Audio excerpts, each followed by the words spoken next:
नमस्कार दोस्तों, स्वागत करता हूं मैं आप सभी का एक बार फिर से आपके अपने इस चैनल पर।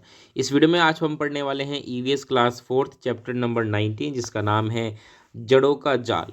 इस चैप्टर में मुख्य रूप से बच्चों को जो पौधे होते हैं, जो पेड़ होते हैं, उनकी जड़ों के बारे में बताया गया है कि किस प्रकार से जो जड़ें होती हैं अलग अलग पौधों की अलग अलग तरह की होती हैं और वो ज़मीन के नीचे तक जाती हैं और पौधों को या पेड़ों को मजबूती प्रदान करती हैं। बच्चों में बस ये समझ पैदा करनी है कि जड़ क्या होती है, अक्सर दिखाई नहीं देती है, तो बच्चे समझते नहीं हैं कि भाई पौधों में या पेड़ों में जड़ें भी होती होंगी और अगर होती भी हैं तो कितनी नीचे तक होती हैं, कितनी गहराई तक होती हैं। तो अगर आप मुझसे पूछे एग्जाम पॉइंट ऑफ व्यू से, तो इसमें कुछ महत्वपूर्ण बातें हैं जो आपको मिलेंगी, लेकिन आखिर में मिलेंगी, शुरुआत में नहीं है। तो आपको वीडियो को पूरा देखना होगा।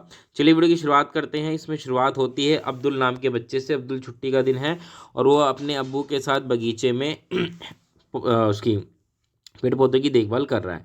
मटर की क्यारियाँ लगी हुई हैं, तो वो क्या कर रहा है कि जो जंगली घास निकल आते हैं उनको उखाड़ कर एक जगह जमा कर रहे हैं। अब इसने भी कोशिश की, अब्दुल ने, उसको उखाड़ने की घास को, लेकिन वो उखड़ी नहीं।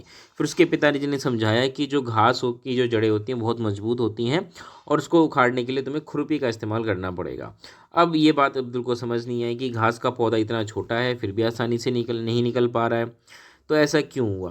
फिर उसको बताया गया कि जो पौधे होती हैं उनकी जो जड़ें होती हैं वो ज़मीन में नीचे तक जाती हैं और वो मुख्य रूप से उन पौधों को मजबूती प्रदान करती हैं। साथ के साथ पौधों को पानी या पोषक तत्व लेने के लिए जो जड़ होते हैं वो बहुत ही महत्वपूर्ण होते हैं।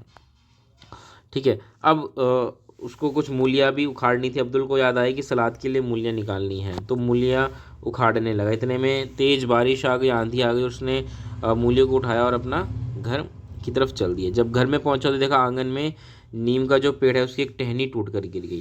तो उसने सोचा कि यार इतनी तेज़ बारिश आई है लेकिन नीम का पेड़ जो है वो बिल्कुल भी नहीं गिरा, क्योंकि जो जितना बड़ा पेड़ होता है उसकी जड़ें उतनी ही नीचे जाती हैं। ठीक है। तो ये सारी बातें हैं। ये सब पढ़ने के बाद बच्चे थोड़ा सा जड़ों के बारे में सोचेंगे और फिर कुछ प्रश्न भी किए गए हैं बच्चों से कि भाई तुम्हें क्या लगता है कि जड़ क्यों महत्वपूर्ण है, या हमें पौधों को पानी देना ज़रूरी है, अगर इनको हम पानी ना दें तो क्या होगा। तो ये सारी चीज़ें हैं। अब यहाँ पे कुछ सब्जियां हैं, बच्चों से ये पूछना है कि इनमें से ऐसी कौन सी सब्जी है जो पौधे की जड़ें हैं। अब कुछ पौधे होते हैं जो अपने आप ही दीवारों में भी उगाते हैं, तो भाई इनकी जड़ें कहाँ जाती हैं। ये इस प्रकार से बच्चों के साथ सवाल किया गया है। पौधे जड़ों द्वारा पानी कैसे लेते हैं, इस उम्र के बच्चों के लिए समझना कठिन है, फिर भी आवश्यक है कि उन्हें इस बारे में सोचने के अवसर दिए जाएं। ठीक है।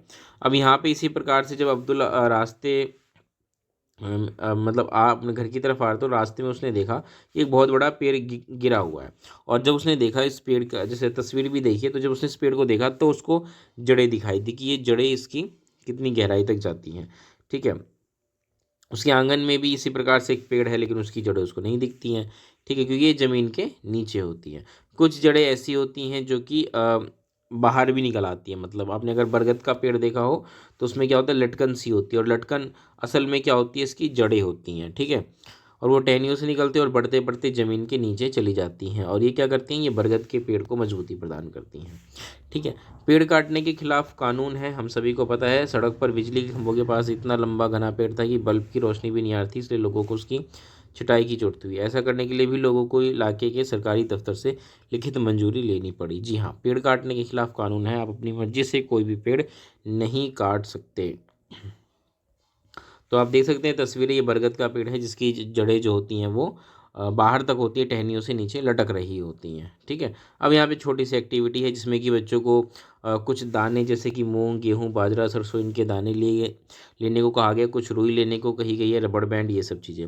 उस रुई को गीला करके उसमें वो बीज डाल देने हैं और उनको लगभग 12-13 दिन तक थोड़ा थोड़ा पानी डालते हुए वो रुई को गीला रखना है और उनको ऑब्जर्व करना, अवलोकन करना है। जब बच्चे अवलोकन करेंगे तो उनको दिखाई देगा कि कैसे जो वो बीज हैं धीरे धीरे अंकुरित होंगे और उनकी जो जड़ें होंगी वो रुई को पूरी तरीके से अपने चारों तरफ से घेर लेंगी, और बच्चे फिर समझ पाएंगे कि भाई किस प्रकार से जड़ें होती हैं। यही चीज़ ज़मीन के नीचे भी हो रही होती है। अब यहाँ पे जो कुछ महत्वपूर्ण बात है वो एग्ज़ाम पॉइंट ऑफ व्यू से है, और वो ये है कि ऑस्ट्रेलिया में एक पेड़ पाया जाता है जिसका नाम है रेगिस्तानी ओक। ये बहुत महत्वपूर्ण है, इस पर सवाल पहले भी पूछा जा चुका है, आगे भी पूछा जा सकता है।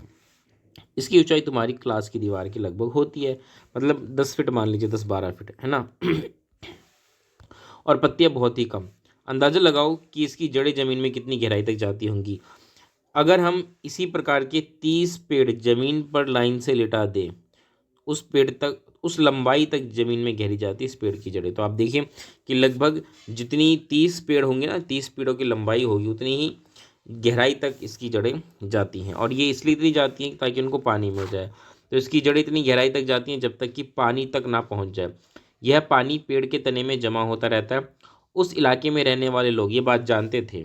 जब कभी इलाके में पानी नहीं होता तो वहाँ के लोग इसके तने के अंदर पतला पाइप डालकर पानी निकाल लेते थे। ठीक है, तो ये सारी चीज़ें इसमें एग्जाम पॉइंट ऑफ व्यू से महत्वपूर्ण तो बस यही है। बाकी सारी चीज़ें भी मैंने आपको समझा दी हैं। अब इस वीडियो में इतना ही है दोस्तों। इस वीडियो को मैं यही समाप्त करता हूँ। वीडियो कैसी लगी बताइएगा, लाइक शेयर करिएगा, चैनल को सब्सक्राइब करना मत भूलिएगा। मिलते हैं अगली वीडियो में, तब तक के लिए नमस्कार, धन्यवाद।